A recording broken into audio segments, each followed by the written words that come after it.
Hello, Augies worldwide. I'm Dave Kassler, amateur radio call sign K9EGS, here with another episode of Ask Dave. Today we're going to take a little trip with an Augie, and his name is Ed Stroh, K9EGS. And he enjoys something called POTA, Parks on the Air. Now, a few years ago, the ARRL sponsored a year-long Parks on the Air contest that was rather different than what this is today, but it was wildly successful. People enjoyed going up to activate the parks, and other people were quite content to chase the parks, and a lot of people did both. So Ed is an aficionado of POTA, as are some other people that I know. And the way POTA is set up now, it's a kind of a permanent, ongoing thing, just designed to activate in the U.S. state and national parks. That's state and national parks. And there's quite a list of them. You can go to the POTA website and take a look at that. Just search on Parks on the Air in your favorite search engine, and you'll find it. Now, I want to talk a little bit about what Ed reports here. We're going to go through some of the pictures that he sent to me.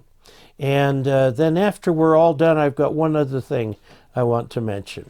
So before we jump in, I would like to pay a special thank you to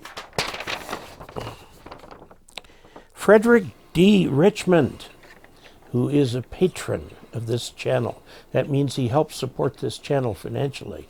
You too can become a patron of this channel by going to patreon.com/K9EGS. Let's take a look at these charts. I went on to the POTA website earlier today, and it's Parks on the Air, and this is their logo, which is strange to me as a pilot because the magnetic declination is actually to the east rather than the west, but I guess there are parts of the U.S. where the magnetic declination is to the west. So clearly this is an eastern originated activity.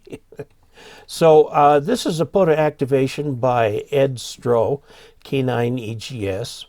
And the park he picked is this one right here, Shabona Lake State Recreation Area. And this tells you everything about it. It's got a map for the location. It's got the limits, times, things like that. And it's got park leaders showing different people who've activated it with the most, and then recent activations. And we've got Ed right here. K9EGS is the next to last activator. He had 37 phone contacts, and that was the total number of QSOs. We can see a little bit here. This, if you start looking at the Schaumburg, Naperville, going, okay, this is Chicago over here. Okay, so it's out in the middle of kind of nowhere, and you can zoom this in and get to a closer look.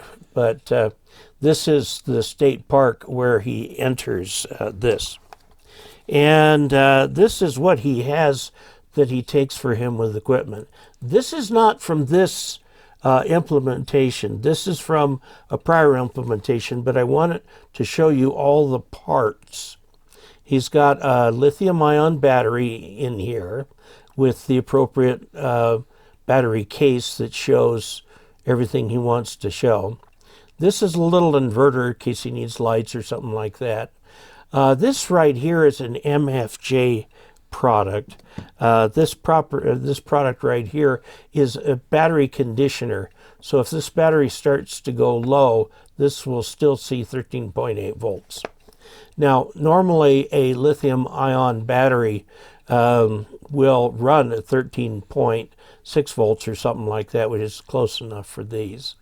Okay, and then a laptop to record things on. He uses the N3FJP all contact log. So now as we go through the next few charts, I want to read a little bit for you. He says, my equipment includes a Yaesu FT450D transceiver running 100 watts. By the way, that is an entry-level transceiver from Yaesu. It's about 3 generations back, and it remains so popular that they keep it on the market. He runs 100 watts, 36 amp hour lithium iron phosphate battery, Hustler model MO2 vertical antenna, which is actually connected to the roof of the car, as you'll see in a minute. Okay, so this is what he has to say. He arrived at the park at about 1:40 p.m. and was set up and on the air by 2 p.m. The weather was quite decent at about 45 degrees Fahrenheit and mostly sunny with not too much wind. I started out my park activation with 15 meters and made a few contacts, including Namibia, which is a large but almost empty country in Southwest Africa, now down by South Africa, and it is an interesting place. It was originally colonized by the Germans, so the people there speak German as well as English. Okay, so he says he can unscrew the 15-meter resonator off the antenna and screw on a 17-meter resonator. It only takes about 30 seconds. That's this part of the antenna right here.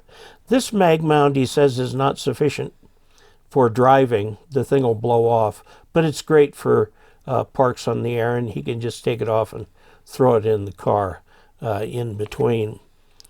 As you can see, there's not much going on in that park. This is a fairly recent activation, and it was February 18th.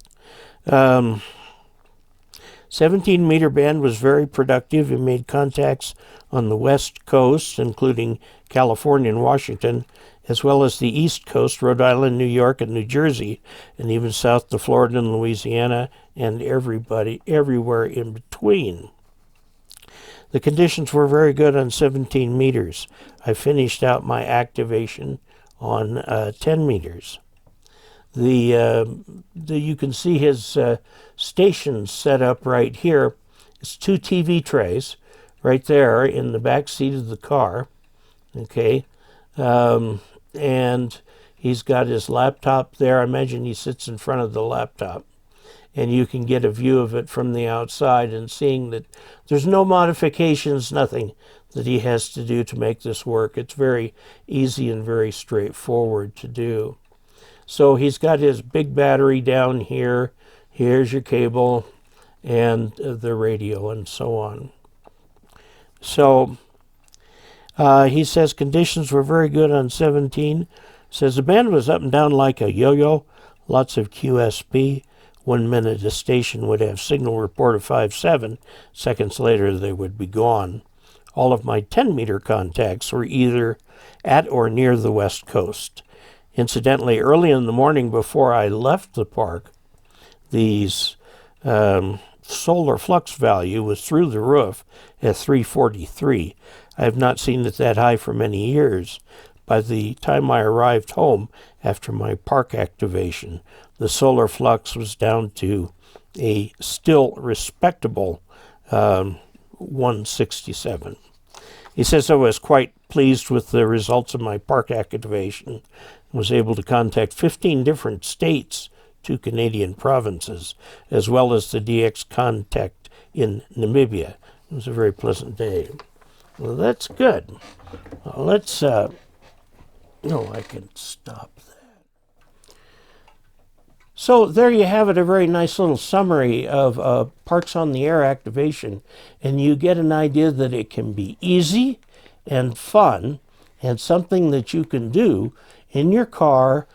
He's using a nice mobile antenna that uses the rest of the car body, kind of as the counterboys for it. And it's great. He talked to Namibia from that station. Namibia is way, way, way around the other side of the world. Now, I would like to just make mention of something else, if I may. There's a fellow by the name of Albert KR3HAB who has started a channel on YouTube on Helicrafters radios, various Helicrafters. He's going to start soon on the HT37. I looked at his channel and liked it, and I asked him if I could mention it on this channel. So go to YouTube and search for KR3HAB and Halicrafters, and you'll find his channel. I think you'll enjoy it. So there you have it. If you would like to help support this channel, go to dcasler.com/support and find a way that works for you. Until we next meet, 73.